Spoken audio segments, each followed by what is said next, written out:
Hi hello ನಮಸ್ಕಾರ. ನನ್ನ ಚಾನಲ್ಗೆ ನಿಮ್ಮೆಲ್ಲರಿಗೂ ಸ್ವಾಗತ.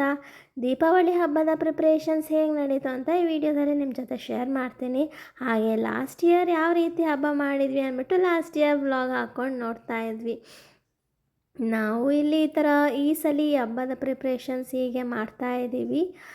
ನಾನು ಬರಬೇಕಾದ್ರೆ ಇಂಡಿಯಾದಿಂದ ಅಲ್ಲಿ ನಾನೇ ತಂದಿದ್ದೆ. ಪ್ರಿಪ್ರೇಷನ್ಸ್ ಮಾಡ್ತಾ ಇದ್ದೀವಿ. ಹೀಗೆ ರಾತ್ರಿ ಊಟ ಎಲ್ಲ ಮಾಡಿ ಡೆಕೋರೇಷನ್ಸ್ ಎಲ್ಲ ಮಾಡ್ತಾಯಿದ್ದೀವಿ. ನೆಕ್ಸ್ಟ್ ಟೈಮ್ ಮಾಡೋದಕ್ಕೆ ಲೇಟ್ ಆಗಬಾರ್ದು ಅಂತ ಇಲ್ಲಿ ಸ್ವಲ್ಪ ರಂಗೋಲಿ ಬಿಟ್ಟು ದೀಪ ಇಡೋಣ ಅಂತ. ನಾವು ಚಿಕ್ಕವರಾಗಿದ್ದಾಗ ಮನೆ ಮುಂದೆ ದೊಡ್ಡದಾಗಿ ರಂಗೋಲಿ ಬಿಡಿಸಿ ಅದಕ್ಕೆ ಬಣ್ಣ ತುಂಬಿ ಕೊನೆಗೆ ಹ್ಯಾಪಿ ದೀಪಾವಳಿ ಅಂತ ಬರೆದ್ಬಿಟ್ಟು ಆ ಇಯರ್ದು ಇಸ್ವಿ ಬರೀತಾ ಇದ್ವಿ. ಚೆನ್ನಾಗಿರ್ತಿತ್ತು ಆಗಿನ ಕಾಲನೇ.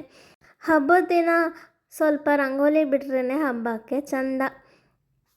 ಸಿಂಪಲ್ಲಾಗಿ ಇರೋದ್ರಲ್ಲಿ ಹೇಗೋ ಡೆಕೋರೇಷನ್ಸ್ ಎಲ್ಲ ಮಾಡಿ ರಂಗೋಲಿಗೆ ಮಾಡಿದ್ದಾಯಿತು. ಬಣ್ಣ ಬಣ್ಣದ ರಂಗೋಲಿ ಸಿಗದೇ ಇರೋದ್ರಿಂದ ಈ ಥರ ನಾನು ಮಾಡ್ತಾಯಿದ್ದೀನಿ.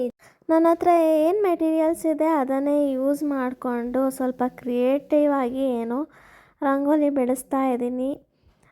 ಫೈನಲ್ ಆಗಿ ಹೇಗೆ ಬಂದಿದೆ ಅಂತ ನಾನು ನಿಮಗೆ ಕೊನೆಯಲ್ಲಿ ತೋರಿಸ್ತೀನಿ. ಹೇಗಿದೆ ಅಂತ ಕಮೆಂಟ್ ಮಾಡಿ ಹೇಳಿ. ಹಾಗೆ ನೀವು ಹಬ್ಬ ಹೇಗೆ ಆಚರಿಸ್ತೀರಾ ದೀಪಾವಳಿ ಹಬ್ಬನ ನಿಮ್ಮ ಊರಲ್ಲಿ ಅನ್ನೋದನ್ನು ಕಮೆಂಟ್ ಮಾಡಿ ಹೇಳಿ. ನೀವಿನ್ನೂ ನನ್ನ ಚಾನಲ್ಗೆ ಇನ್ನೂ ಸಬ್ಸ್ಕ್ರೈಬ್ ಮಾಡಿಲ್ಲ ಅಂದರೆ ಸಬ್ಸ್ಕ್ರೈಬ್ ಮಾಡಿ. ನೆಕ್ಸ್ಟ್ ವೀಡಿಯೋದಲ್ಲಿ ನಾನು ಫುಲ್ ಲೆಂತಿ ವೀಡಿಯೋ ಹಾಕ್ತೀನಿ. ದೀಪಾವಳಿ ಹಬ್ಬ ಹೇಗೆ ಮಾಡಿದ್ವಿ ನಾವು ನಮ್ಮ ಮನೇಲಿ ಅಂತ. ಆ್ಯಂಡ್ ಇಷ್ಟೆಲ್ಲ ಮಾಡೋ ಅಷ್ಟೊತ್ತಿಗೆ ಟೈಮ್ ಆಗಲೇ 1 o'clock ಆಗಿಬಿಟ್ಟಿತ್ತು. ಅವ್ರು ಮಲ್ಕೊಂಡಿದ್ದಾರೆ. ಸಮೃದ್ಧಿಗೆ ಸ್ಕೂಲ್ ಇದೆ ಮತ್ತು ಸುನಿಲ್ ಅವ್ರಿಗೆ ಆಫೀಸ್ ಇರೋದ್ರಿಂದ ಅವರಿಬ್ಬರು ಮಲ್ಕೊಂಡಿದ್ದಾರೆ. ಆ್ಯಂಡ್ ಫೈನಲ್ ಆಗಿ ಈ ಥರ ಬಂದಿದೆ, ಈ ಥರ ಮಾಡಿದ್ದೀನಿ. ಹಾಗೆ ಇಷ್ಟೆಲ್ಲ ಮಾಡಿದ್ರೂ ಇನ್ನೂ ಫೇಸಲ್ಲಿ ಸ್ಟೇನ್ ಅನ್ನೋದು ಕಾಣಿಸ್ತಾ ಇಲ್ಲ ಅಂತ ಅಂದ್ಕೊತೀನಿ. ಧನ್ಯವಾದಗಳು. ಬಾಯ್. ಮುಂದಿನ ವೀಡಿಯೋದಲ್ಲಿ ಹೊಸ ವಿಡಿಯೋದಲ್ಲಿ ಸಿಗೋಣ.